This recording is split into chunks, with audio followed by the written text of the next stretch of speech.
नमस्ते दोस्तों। तो लास्ट क्लास में हमने पढ़ा था कि प्रोटीन कितने प्रकार की होती है। ठीक है, तो प्रोटीन दो प्रकार की होती है, वेरी लो बाईपास प्रोटीन और हाई बाईपास प्रोटीन। ठीक है, हमने ये दो प्रकार से पढ़ा था। अब हम पढ़ेंगे कि रुमंती जानवर में जो प्रोटीन का पाचन रहता है वो किस प्रकार से होता है, यानी कि जो प्रोटीन उसमें अवशोषित होते हैं या फिर नाइट्रोजन का उपयोग जिस प्रकार से वो कर पाते हैं वो किस प्रकार से होता है। ठीक है, तो अभी हम पढ़ेंगे सभी रुमंती जानवरों में प्रोटीन का अवशोषण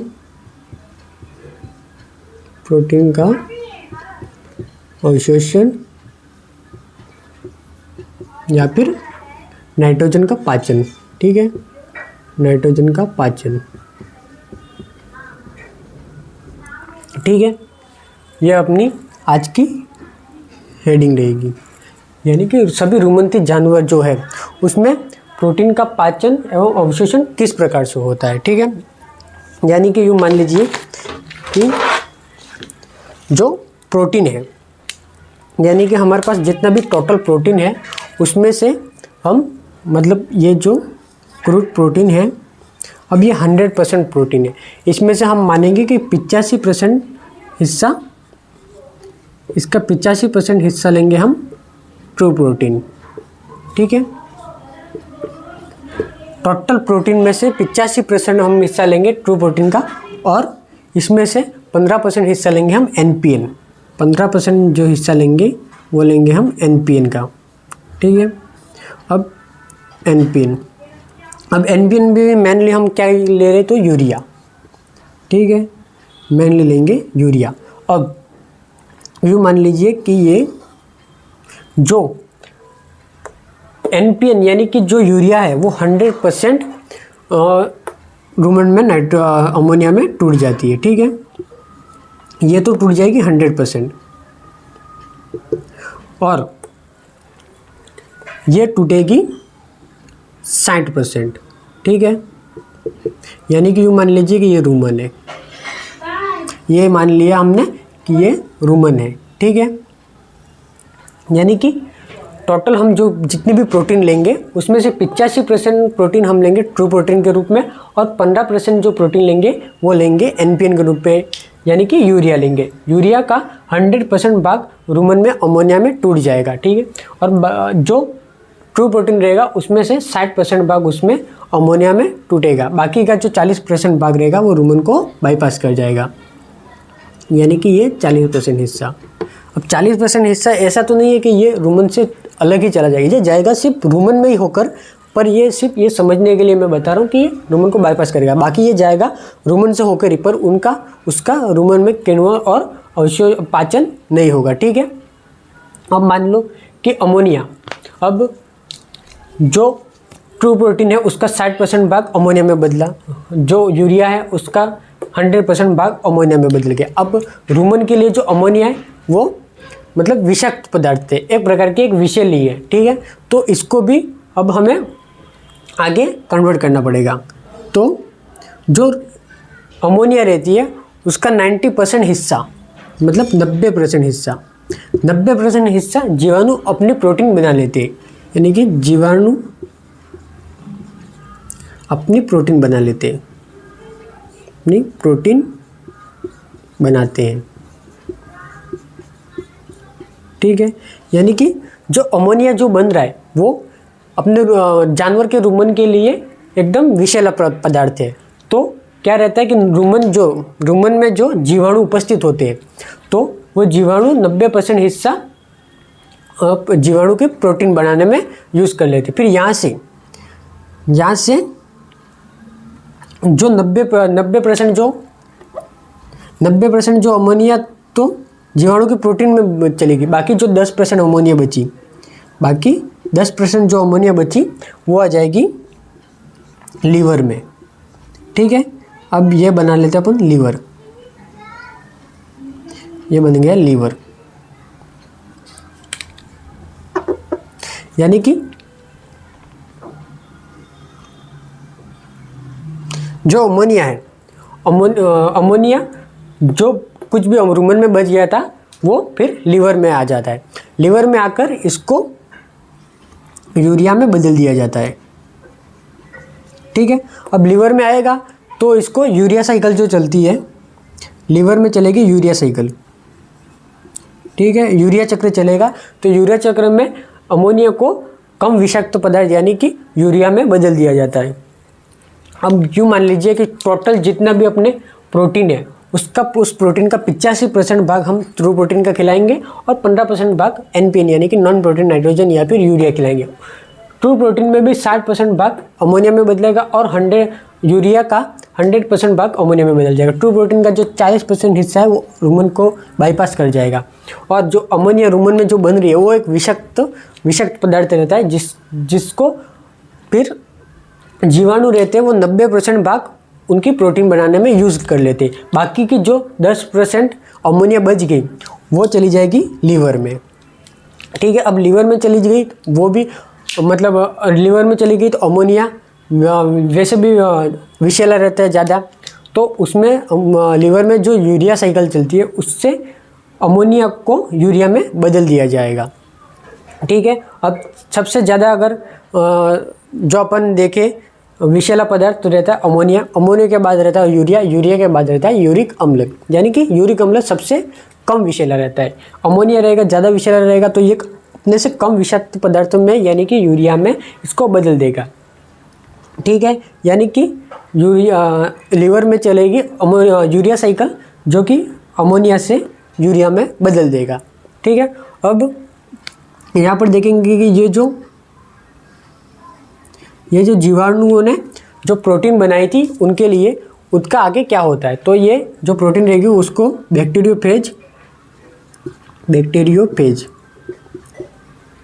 ठीक है, ये जो बैक्टीरियोफेज रहते वो जीवाणु को नष्ट कर देते। तो बैक्टीरियोफेज जो जीवाणु को नष्ट करेंगे तो आगे जो प्रोटीन रहेगी ये प्रोटीन पहुंच गई एबोमेजम में। ठीक है, प्रोटीन पहुंच गई एबोमेजम में। ठीक है, यानी कि जो जीवाणु ने अपने लिए प्रोटीन बनाई थी उसको बैक्टीरियोफेज जीवाणुओं को किल करके या फिर जीवाणुओं को नष्ट करके उस प्रोटीन को एबोमेजम में पहुंचा देगा। ठीक है, फिर यहाँ से ये जो 40% जो प्रोटीन थी यानी कि 40% ट्रू प्रोटीन थी वो भी आ जाएगी एबोमेजम में सीधा। उसके बाद ये जो एबोमेजम में जो प्रोटीन रही उस प्रोटीन का फिर पाचन हो जाएगा। ठीक है, अब इसका पाचन हो गया तो इससे बनेंगे एमिनो एसिड बनेंगे, फिर इनका शरीर में अवशोषण हो जाएगा। यानी कि जो प्रोटीन आगे चल के जो जीवाणु की प्रोटीन थी और ट्रू प्रोटीन मिलकर एबोमेजम में मिल जाती है, फिर वहाँ जाकर उनका पाचन हो जाए, फिर वैलेंटाइन फैटी एसिड या फिर एमिनो एसिड बनते, फिर उनका अवशोषण हो जाए। बाकी जो प्रोटीन जिनका पाचन नहीं हुआ वो मल के रूप में शरीर से बाहर निकल जाती है। ठीक है, ये मल के रूप में शरीर से बाहर निकल जाएगी। और जो ये यूरिया बच गया, अब जो यूरिया बचेगा इसका 90% यूरिया का 90% भाग बाहर आ जाएगा, मतलब मूत्र के रूप में वो भी बाहर हो जाएगा। ठीक है, बाकी का जो इसमें भी जो बाकी का यूरिया बच गया, ये जो यूरिया है उसका 90% भाग ही यूरिन में बदल गया, यानी कि 90% भाग मूत्र या फिर यूरिन, 90% भाग ही यूरिया से यूरिन में बदल गया और बाहर निकल गया। बाकी का जो 10% भाग था वो पुनः लार में आ गया। ठीक है, वापस लार में आ गया तो ये लार जब जानवर भोजन ग्रहण करेगा तो ये लार वापस अमोनिया में बदल जाएगी, यानी कि जो इसमें जो 10% यूरिया बचा है वो वापस लार में बदल जाएगा। ठीक है, अब वापस इसको समझेंगे। मान लो कि जो टोटल प्रोटीन है उसमें से हमें लगभग 85% प्रोटीन ट्रू प्रोटीन का खिलाना और 15% प्रोटीन हमें NPN का खिलाना, यानी कि यूरिया के रूप में जो हम प्रोटीन खिलाएंगे उसका 100% भाग रूमन में जाके अमोनिया में बदल जाएगा, और जो ट्रू प्रोटीन खिलाएंगे उसका 60% भाग यूरिया में बदलेगा और 40% भाग रूमन को बाईपास कर जाएगा। फिर जो रूमन में अमोनिया बनेगी वो एक विषाक्त पदार्थ है जिसको जीवाणु आगे चल के अपनी प्रोटीन बना लेंगे। जीवाणु खुद की प्रोटीन बनाने के लिए जो अमोनिया रहता है उसको तोड़ देंगे, ठीक है। बाकी 90% भाग तो जीवाणु उसको तोड़ देंगे, बाकी का जो 10% भाग रहेगा वो आ जाएगा लीवर में। लीवर में चलती है यूरिया साइकिल, यूरिया साइकिल चलेगी जिससे बनेगा यूरिया, यानी कि अमोनिया से कम विषाक्त पदार्थ यूरिया में बदल जाएगा। फिर जो यूरिया रहेगा वो 90% भाग, जिसका यूरिया का 90% भाग रहेगा वो यूरिन में बदल जाके बाहर निकल जाएगा। बाकी का जो 10% भाग रहेगा वो वापस लार में आ जाएगा, ठीक है। फिर जानवर जब भी वापस उसको चबाएगा, उसमें लार मिलेगी भोजन में, तब वो वापस अमाशय में आकर यूरिन वापस अमोनिया में बदल जाएगा। फिर ये जो जीवाणु ने जो प्रोटीन बनाई थी वो प्रोटीन जो बैक्टीरियोफेज रहते हैं वो जीवाणु को मारकर उस प्रोटीन को एबोमेजन तक पहुंचा देंगे, ठीक है। अब जो प्रोटीन बची उसका एबोमेजन में पाचन हो जाएगा, पाचन होके वो फिर अमीनो एसिड या फिर वोलेटाइल फैटी एसिड में बदल जाएगा। उसके बाद उसका शरीर में अवशोषण हो जाएगा, ठीक है। और जो प्रोटीन जिसका पाचन नहीं हुआ वो पाचन मल के रूप में बाहर आ जाएगी, ठीक है। यहाँ तक क्लियर।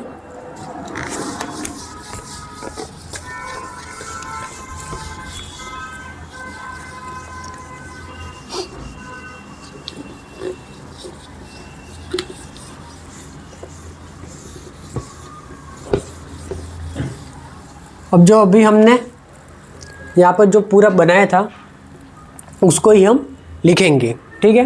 तो पहला पॉइंट लिखेंगे कि रुमंती जानवरों में जो भोजन हम खिलाते, जो भी टोटल जितना भी प्रोटीन देते उसका 85% हिस्सा तो ट्रू प्रोटीन में देते और 15% हिस्सा NPN में देते हैं, ठीक है। यानी कि सभी रुमंती जानवरों को प्रोटीन का 85% भाग तो देंगे हम ट्रू प्रोटीन के रूप में, ठीक है। और 15% देंगे हम NPN के रूप में या फिर यूरिया के रूप में, ठीक है। यूरिया के रूप में खिलाना चाहिए या फिर यूरिया के रूप में देंगे, ठीक है। यानी सेकंड पॉइंट लिखेंगे कि जो भी NPN जितना भी है वो 100% रुमन में अमोनिया में बदल जाता है, ठीक है। यानी कि NPN पदार्थ 100% रुमन में अमोनिया में बदल जाता है,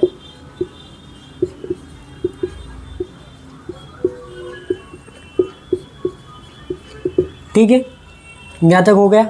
उसके बाद हम लिखेंगे ट्रू प्रोटीन जो हम खिलाते, ट्रू प्रोटीन का 60% भाग तो रुमन में अमोनिया में बदलेगा, बाकी 40% भाग वो बाईपास कर जाता है रुमन को, ठीक है। यानी कि ट्रू प्रोटीन का 60% भाग, 60% हिस्सा रुमन में अमोनिया में बदल जाएगा, ठीक है। रुमन में अमोनिया में बदल जाएगा। बाकी का जो 40% भाग बचा, बाकी का 40% हिस्सा रुमन को बाईपास कर देगा। रुमन को बाईपास करके एबोमेजम में पहुंच जाता है, एबोमेजम में पहुंच जाता है, ठीक है। यहाँ तक पढ़ लिया। फिर हम लिखेंगे, इतने तक हो गया।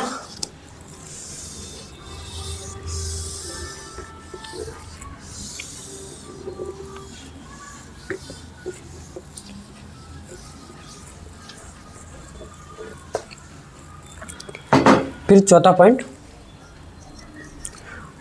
हम लिखेंगे कि जितना भी मतलब रुमन में जो अमोनिया बनती है, ठीक है, वो एकदम विषाक्त होती है या फिर टॉक्सिक होती है या फिर विषैली होती है, ठीक है। तो वो विषैली होती है तो उसको उधर से हटाना है, मतलब रुमन से हटाना है, तो उसको क्या करेंगे कि 90% जो अमोनिया रहती है वो तो जीवाणु, एक मिनट यहाँ पे लिख देता हूँ कि रुमन में जो अमोनिया, रुमन में जो अमोनिया बनती है वह विषैली होती है।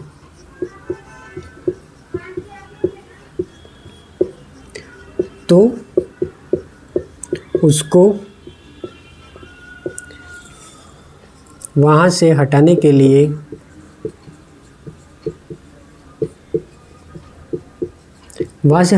क्या करेंगे, वहाँ से हटाने के लिए 90% जो हिस्सा रहता है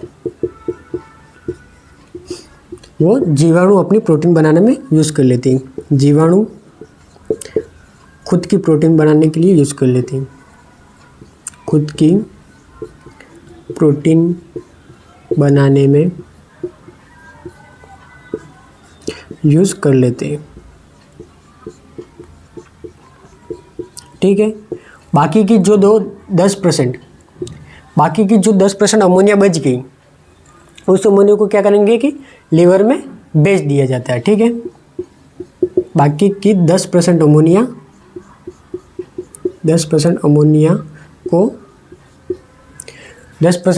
को रुमन अवशोषित करके लीवर में भेज देता है। रुमन अवशोषित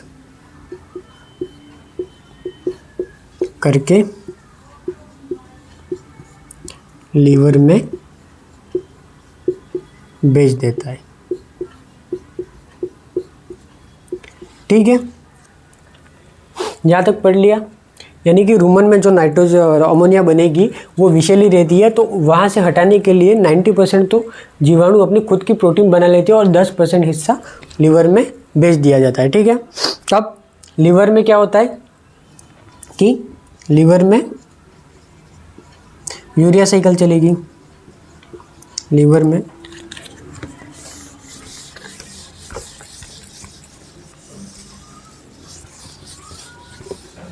अब रहता है कि लीवर में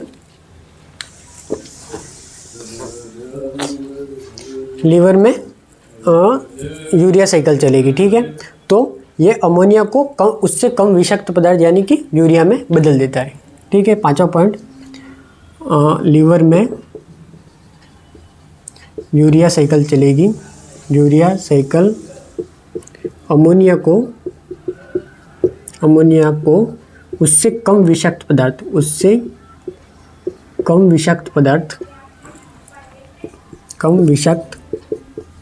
पदार्थ यूरिया में बदल देता है। अब यूँ मान लीजिए कि सबसे ज़्यादा जो शरीर में रहता है जहरीला, वो रहता है अमोनिया। अमोनिया से कम रहता है यूरिया, और यूरिया से भी कम रहता है वो रहता है यूरिक एसिड। ठीक है, यूरिक एसिड यानी कि जो अमोनिया रहता है वो मछलियों में रहता है। मछली क्या रहती है, पानी में रहती है, तो पानी में उसमें ज़्यादा चलता रहता है, तो इसकी वजह से अमोनिया उसमें रहता है। यूरिया हम थोड़ा पानी कम पीते हैं, उसकी वजह से हमारे अंदर यूरिया रहता है।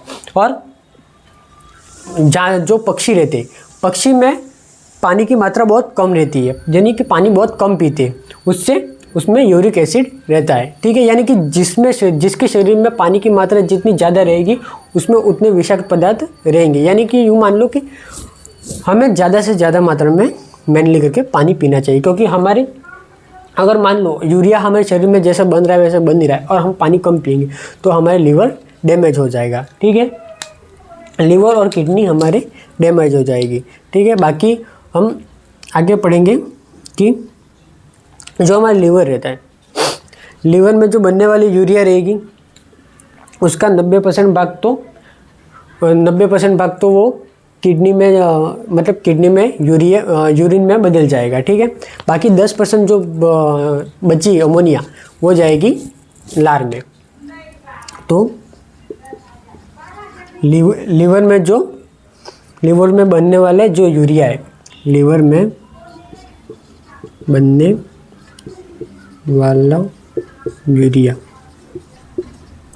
अब देखो लीवर में अमोनिया से तो यूरिया बन गया। अब जो यूरिया बना है उसमें 90% भाग किडनी में यूरिन बनकर बाहर निकल जाएगा,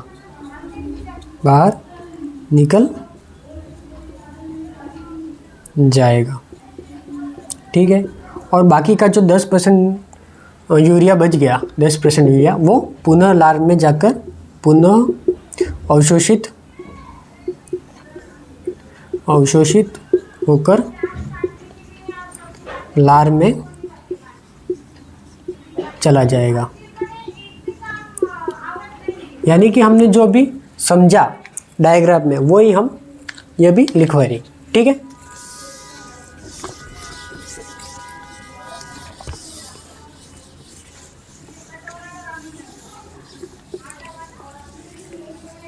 इसके बाद हम देखेंगे कि जो यूरिया लार में चला गया उसके बाद जो प्रोटीन रही, जीवाणु की प्रोटीन, 7वां पॉइंट, यानी कि जो जीवाणु की प्रोटीन रही उसको जो बैक्टीरियोफेज रहेगी वो जीवाणु को मार के उसकी प्रोटीन को एबोमेजम में पिला, यानी कि जो जीवाणु की प्रोटीन को बैक्टीरियोफेज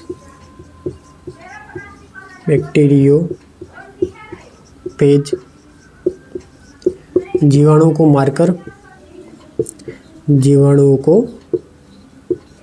मारकर प्रोटीन एबोमेजम में पहुंचा देते हैं, ठीक है। अब एबोमेजम में पहुंचा दिया, अब फिर होगा एबोमेजम से प्रोटीन का पाचन होगा, ठीक है। पाचन होकर फिर वो एमिनो एसिड में बदलेंगे और फिर एमिनो एसिड से बदलकर फिर वो शरीर में उनका अवशोषण हो जाएगा, ठीक है। यानी कि शरीर में अवशोषण होगा और जो प्रोटीन जिसका पाचन नहीं हुआ वो मल के रूप में बाहर निकल जाएगी, ठीक है। यहाँ तक क्लियर। इस प्रकार अभी हमने प्रोटीन का पाचन और नाइट्रोजन अवशोषण पढ़ लिया, ठीक है।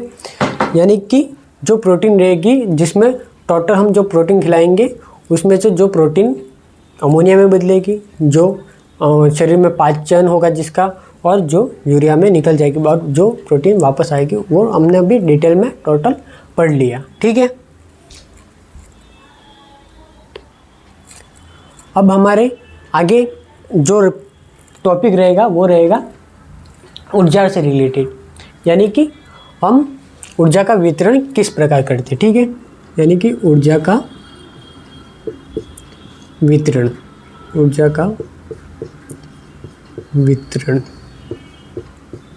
यानी कि किस प्रकार से जो ऊर्जा रहती है वो हमारे शरीर में उसका ट्रांसफ़र होता है, ठीक है। यानी कि अब मान लो कि जो हमारे ग्रॉस एनर्जी जिसको बोलेंगे सकल ऊर्जा जिसको बोलेंगे ग्रॉस एनर्जी, इसके शॉर्ट में लिखेंगे GE, ठीक है।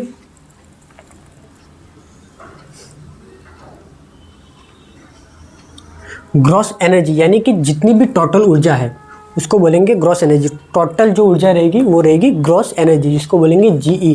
यानी कि हमारे शरीर में जितनी भी ऊर्जा बनती है, मान लो कि हमने जो कुछ भी खाया, जो मतलब जानवर ने जो कुछ भी खाया, जानवर ने चारा खाया, दाना खाया, जो कुछ भी खाया उससे जो ऊर्जा बनी उसको बोलेंगे हम सकल ऊर्जा या फिर ग्रॉस एनर्जी या GE। अब मान लो जानवर ने चारा खाया, ठीक है।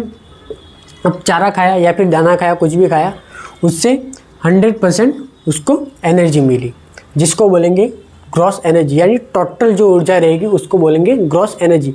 अब इसमें से आगे लॉस होगा, ठीक है, यानी इसमें से अब हुआ मल ऊर्जा के रूप में इसका लॉस हुआ, ठीक है। मल ऊर्जा को बोलेंगे हम faecal energy, faecal energy short में इसको लिख देंगे FE, ठीक है।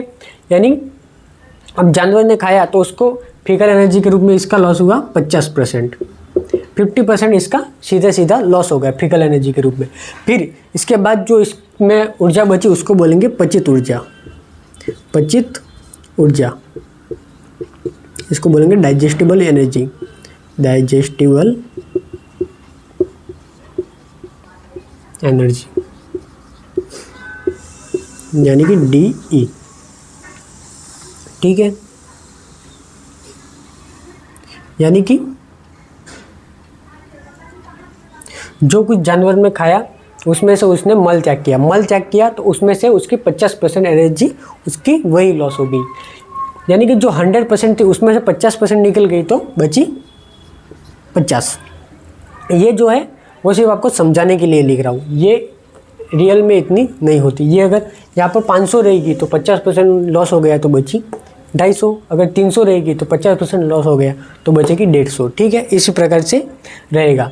अब जो पचित ऊर्जा रही, जो डाइजेस्टिबल एनर्जी रही DE, उसमें से भी फिर इसमें एक तो रहेगा यूरिन का लॉस, यानी कि यूरिन एनर्जी, और एक होगा GPD, यानी गैसियस प्रोडक्शन ऑफ डाइजेस्टिबिलिटी। अब जो यूरिन के रूप में, यानी कि मूत्र के रूप में, और ये गैस के रूप में, यानी कि मीथेन के रूप में।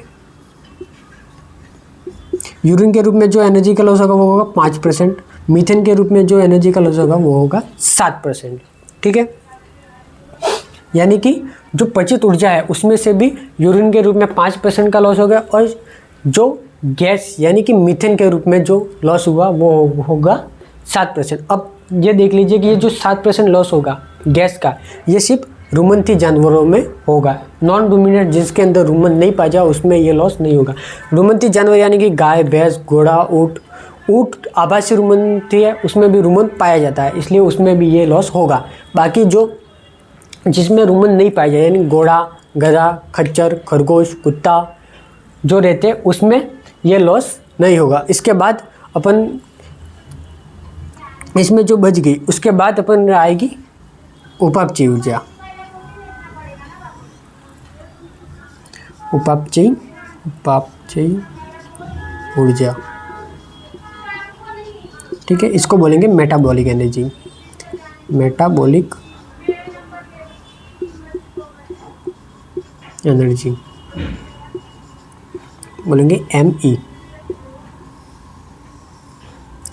ठीक है। यानी कि अब टोटल इसमें 5% और 7% यानी कि 12% इसमें ये लॉस हो गया, बाद में बचा 38, ठीक है। यानी कि सकल जो टोटल ऊर्जा थी उसमें से मल के रूप में 50% का लॉस हो गया, तो फिर पचित ऊर्जा बची। पचित ऊर्जा कितनी बची? 50। अब उसमें से भी यूरिन और गैस के रूप में उसका मतलब ऊर्जा का लॉस हो गया, तो फिर बची उपापचयी ऊर्जा। अब ये 12% लॉस हो गया तो ये पीछे बची 38। इसके बाद भी इसमें हीट इंग्रेडिएंट्स के रूप में यानी कि HI, यानी कि हीट जो मतलब ऊष्मा बनेगी, यानी कि जो हीट इंग्रीडिएंट होता है उसमें इसका लॉस हो जाएगा, ठीक है।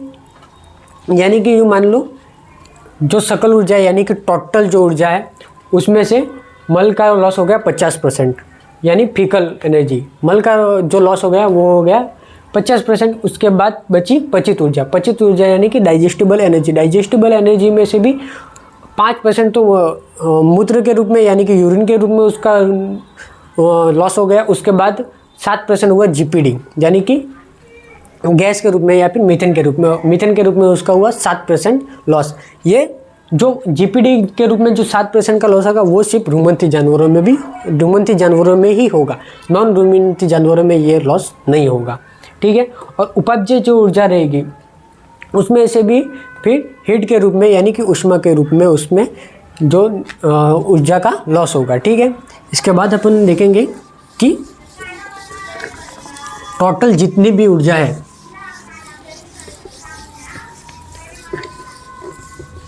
टोटल जितनी भी ऊर्जा है वो टोटल ऊर्जा का लॉस होने के बाद लास्ट में बचती है निवल एनर्जी, निवल ऊर्जा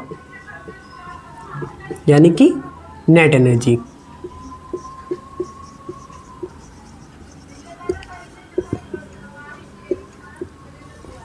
यानी कि जितना कुछ भी लॉस होना था इसमें, जितना कुछ भी इसमें लॉस होना था वो लॉस हो गया, ठीक है। फिर जो बाद में बची उसको बोलेंगे नेट एनर्जी। अब हीट के रूप में अब कितना होगा, वो 10% भी हो सकता है, 12% भी हो सकता है, उसका कुछ फिक्स नहीं है, इसलिए आगे हम नहीं लिखेंगे, ठीक है। अब जितना भी कट कटा के जितनी भी ऊर्जा जो कटी उसके बाद जो लास्ट में जो ऊर्जा बची उसको बोलेंगे हम नेट एनर्जी या फिर निवल एनर्जी, ठीक है। अब निवल एनर्जी में भी जो निवल एनर्जी है वो फिर बचेगी नेट एनर्जी फॉर प्रोडक्शन यानी उत्पादन के लिए जो एनर्जी आगे बढ़ जाएगी, फिर रहेगी नेट एनर्जी फॉर मेंटेनेंस यानी कि शरीर के रख रखाव के लिए जो एनर्जी रहेगी, यानी कि ये रहेगा उत्पादन के लिए, उत्पादन के लिए, और ये हो जाएगा रख रखाव के लिए।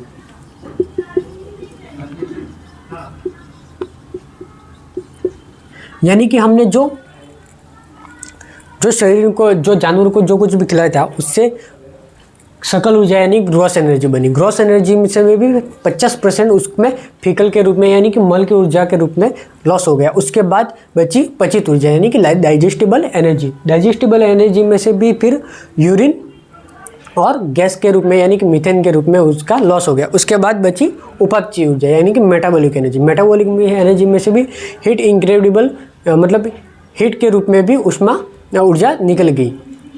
उसके बाद बची सब कट कटा के फिर बची निवल एनर्जी यानी कि नेट एनर्जी। एंड टोटल जितना भी नेट एनर्जी जो बचा, नेट एनर्जी के रूप में फिर अपन दो भागों में उसको डिवाइड करेंगे कि net energy from production, net energy for maintenance यानी कि उत्पादन के लिए जो ऊर्जा रहेगी और रख रखाव के लिए जो ऊर्जा रहेगी, ठीक है। अब जो भी हमने अभी शॉर्ट फॉर्म में लिखा था उसको भी फुल फॉर्म में लिख देंगे। एफ ई यानी कि फीकल एनर्जी, फीकल एनर्जी यानी कि फीकल एनर्जी जो भी ऊर्जा मल के रूप में ऊर्जा बाहर निकली, ठीक है, तो उसको बोलेंगे मल ऊर्जा। उसके बाद हमने देखा क्या था कि यूई यानी कि यूरिनरी एनर्जी, ठीक है, यूरिनरी एनर्जी। उसके बाद हमने देखा था जीपीडी, इसका आएगा गैसियस प्रोडक्शन, इसका आएगा गैसियस प्रोडक्शन ऑफ डाइजेशन।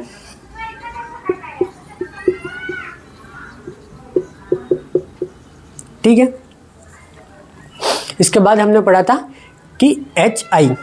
अब यहाँ इसका देख लीजिए कि जो जीपीडी रहेगी ये लॉस सिर्फ रुमंथी जानवरों में ही होगा। यह लॉस सिर्फ रुमंथी जानवर जिसके अंदर रुमन उपस्थित हो, रुमंथी जानवर में ही होगा।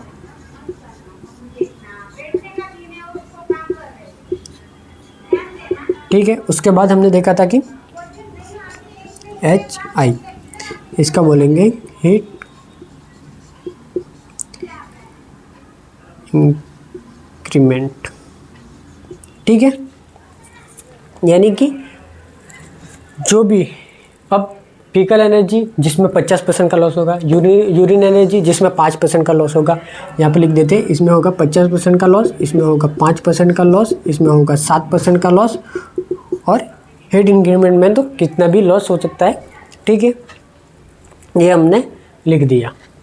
अब जो बचेगी पीछे रहेगी वो NEP और NEM।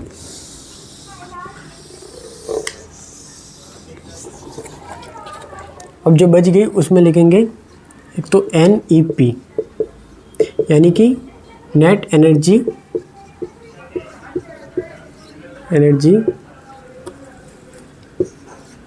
फॉर प्रोडक्शन, ठीक है। फिर रहा NEM यानी कि नेट एनर्जी फॉर मैनेजमेंट,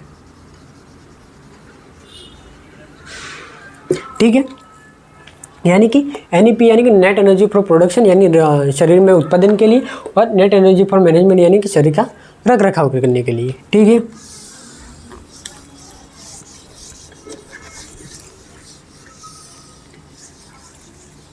यहाँ तक क्लियर। तो अब जो सकल ऊर्जा होती है यानी कि जो ग्रॉस एनर्जी रहती है, अब जानवर में जो जानवर से जितने भी जो भोजन करने के बाद जितनी भी जो ऊर्जा प्राप्त होती है उसको बोलेंगे हम ग्रॉस एनर्जी या फिर सकल ऊर्जा। अब सकल ऊर्जा को मापने के लिए हमें जो उपकरण रहता है उसको बोलेंगे बॉम्ब कैलोरीमीटर, और जो रसायन उपयोग में लेता है उसको बोलेंगे बेंजोइक एसिड, ठीक है। फर्स्ट पॉइंट लिखेंगे कि ग्रॉस एनर्जी या फिर GE। इसमें लिखेंगे कि जानवर जितना भी भोजन खाता है, जानवर के कुल भोजन से प्राप्त कुल ऊर्जा, ठीक है। जानवर के भोजन से जितनी भी ऊर्जा प्राप्त होती है उसको बोलेंगे ग्रॉस एनर्जी यानी कि ग्रॉस एनर्जी यानी सकल ऊर्जा। अब सकल ऊर्जा को जो मापेंगे, मतलब GE को मापने के लिए उसको मापेंगे कैसे, तो उसको मापने के लिए जो उपकरण रहता है, उपकरण उसको बोलेंगे बॉम्ब कैलोरीमीटर, बॉम्ब कैलोरीमीटर, ठीक है। और जो रसायन रहता है उसको बोलेंगे बेंजोइक एसिड, ठीक है। यानी कि जो ग्रॉस एनर्जी को जो मापेंगे उसको उपकरण रहेगा वो रहेगा बॉम्ब कैलोरीमीटर, और जो रसायन रहेगा वो रहेगा बेंजोइक एसिड। अब जो कटा के जितनी भी ऊर्जा बची उसको बोलेंगे हम नेट एनर्जी या फिर निवल ऊर्जा, ठीक है। नेट एनर्जी या फिर नेवल ऊर्जा। नेवल ऊर्जा जो जितने भी कटा के यानी कि सकल ऊर्जा, टोटल जो सकल ऊर्जा थी उसके बाद उसमें से जितने भी लॉस हुए उनके पश्चात जितनी भी ऊर्जा बच गई उसको बोलेंगे नेट एनर्जी यानी कि GE क्रॉस एनर्जी यानी कि सकल ऊर्जा के बाद सभी लॉसेस के बाद बची कुल ऊर्जा,